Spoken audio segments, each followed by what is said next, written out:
সূর্যের আলো থেকে শত কোটি টাকা আয়। ভাবতে পারছেন, অসম্ভবকে সম্ভব করাকে রীতিমতো শিল্পে পরিণত করেছে চীন।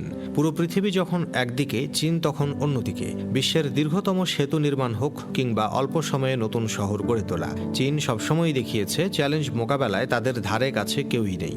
এ যাত্রায়ও তার ব্যতিক্রম হয়নি। চীন এবার সূর্যের শক্তিকে কাজে লাগিয়ে সমুদ্রের বুকে গড়ে তুলেছে বিশ্বের সবচেয়ে বড় ওপেন সি সোলার ফার্ম।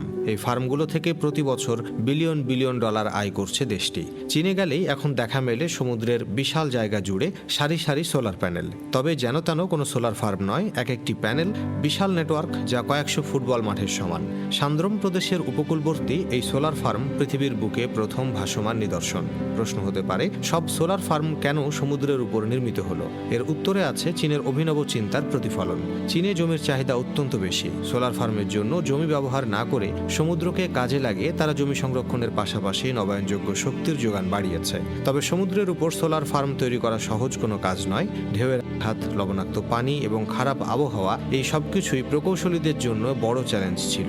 তবে চীনারা প্রযুক্তিগত উদ্ভাবনের মাধ্যমে এই চ্যালেঞ্জ মোকাবেলা করেছে। এই সোলার প্যানেলগুলো এমন উপাদানের তৈরি যা লবণাক্ত পানি ও সমুদ্রের কঠিন পরিবেশেও স্থায়িত্ব বজায় রাখবে। প্যানেলগুলোকে সমুদ্রের তলায় শক্ত অ্যাঙ্করের মাধ্যমে স্থিতিশীল রাখা হয়েছে, যাতে কখনো ঢেউয়ে ভেসে না যায়। সমুদ্র থেকে উৎপাদিত বিদ্যুৎ বিশেষ কেবলের মাধ্যমে মূল ভূখণ্ডে পৌঁছে দেওয়া হয়। এই কেবলগুলো সমুদ্রের গভীরে চাপ সহ্য করতে সক্ষম। 320 মেগাওয়াট ক্ষমতার এই সোলার ফার্ম কয়েক লাখ বাড়িকে বিদ্যুৎ সরবরাহ করতে পারে। এছাড়াও ওপেন সি সোলার ফার্মের কিছু অনন্য সুবিধাও রয়েছে। সমুদ্রের ঠান্ডা পানি প্যানেলের কার্যকারিতা বাড়ায়, আর এতে পানির প্রতিফলন সূর্যের আলো আরও বেশি মাত্রায় শোষণ করতে সাহায্য করে। প্যানেলগুলিতে এআই প্রযুক্তি সংযোজন করা হয়েছে, যা রিয়েল টাইমে পারফরমেন্স মনিটর করে এবং ত্রুটি হলে স্বয়ংক্রিয়ভাবে ঠিক করে। প্যানেলের নিচের জায়গাগুলো সামুদ্রিক জীবের আশ্রয়স্থলে পরিণত হয়েছে। এতে পরিবেশগত ভারসাম্য রক্ষা হচ্ছে। চীন আগামীতে এই ফার্মের আয়তন দ্বিগুণ করার পরিকল্পনা করেছে, যা 1 গিগাওয়াটের বেশি বিদ্যুৎ উৎপাদনে সক্ষম হবে। এই প্রকল্প শুধু প্রযুক্তির ক্ষেত্রেই নয়, বরং জলবায়ু পরিবর্তনের বিরুদ্ধে লড়াইয়ের ক্ষেত্রেও একটি বড় পদক্ষেপ।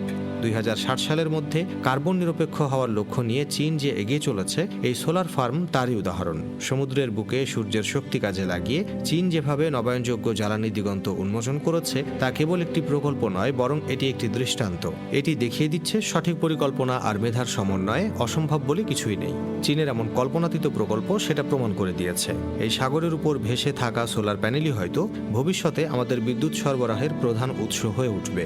চীনের এই উদ্যোগ শুধু তাদের নয়, পুরো বিশ্বের এক সম্ভাবনার নতুন দ্বার। আজ এ পর্যন্তই। পরবর্তী ভিডিও পেতে পেজটি ফলো করতে পারেন। ধন্যবাদ।